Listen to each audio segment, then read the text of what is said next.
بے شک وہ نقصان اٹھانے والے تھے، اور لوگوں نے جیسے کام کیے ہوں گے ان کے مطابق سب کے درجے ہوں گے۔ غرض یہ ہے کہ اللہ ان کو ان کے اعمال کا پورا بدلہ دے اور ان کا نقصان نہ کیا جائے گا۔ اور جس دن کافر دوزخ کے سامنے کیے جائیں گے تو کہا جائے گا کہ تم اپنی دنیا کی زندگی میں لذتیں حاصل کر چکے اور ان سے لطف اندوز ہو چکے، سو آج تم کو ذلت کا عذاب دیا جاتا ہے، یہ اس کی سزا ہے کہ تم زمین میں ناحق غرور کیا کرتے تھے، اور اس کی کہ بد کرداری کرتے تھے۔ اور قوم عاد کے بھائی ہود کو یاد کرو کہ جب انہوں نے اپنی قوم کو سرزمین احقاف میں خبردار کیا، اور ان کے آگے اور پیچھے سے خبردار کرنے والے گزر چکے تھے کہ اللہ کے سوا کسی کی عبادت نہ کرو، مجھے تمہارے بارے میں بڑے دن کے عذاب کا ڈر لگتا ہے۔ کہنے لگے کیا تم ہمارے پاس اس لیے آئے ہو کہ ہم کو ہمارے معبودوں سے پھیر دو؟ اگر سچے ہو تو جس چیز سے ہمیں ڈراتے ہو اسے ہم پر لے آؤ۔ پیغمبر نے کہا کہ اس کا علم تو اللہ ہی کو ہے، اور میں تو جو احکام دے کر بھیجا گیا ہوں وہ تمہیں پہنچا رہا ہوں،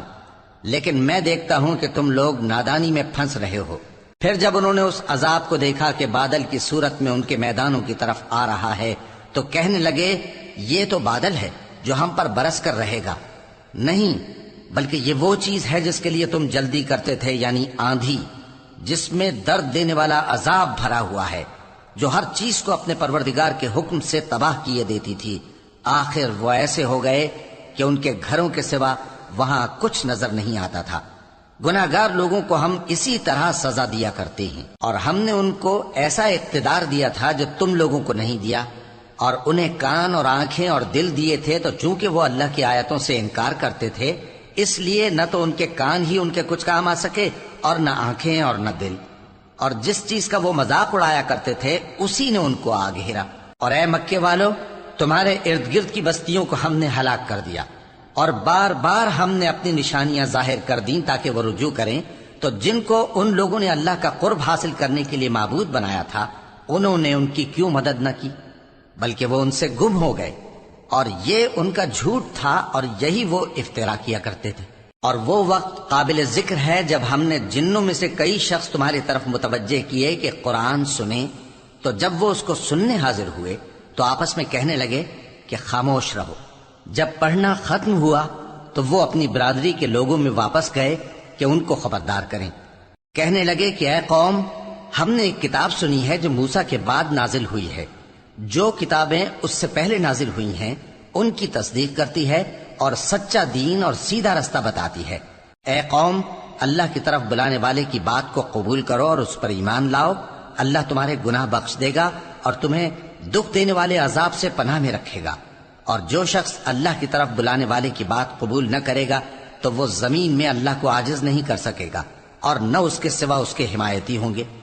یہ لوگ کھلی گمراہی میں ہیں۔ کیا انہوں نے نہیں سمجھا کہ جس اللہ نے آسمانوں اور زمین کو پیدا کیا اور وہ ان کے پیدا کرنے سے تھکا نہیں،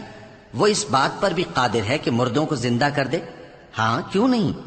وہ ہر چیز پر قادر ہے۔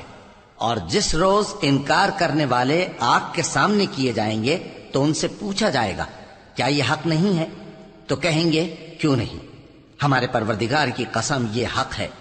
اللہ فرمائے گا کہ تم جو دنیا میں کفر کیا کرتے تھے تو اب اس کی وجہ سے عذاب کے مزے چکھو۔ پس اے نبی، جس طرح اور عالی ہمت پیغمبر صبر کرتے رہے ہیں اسی طرح تم بھی صبر کرو، اور ان کے لیے عذاب جلدی نہ مانگو۔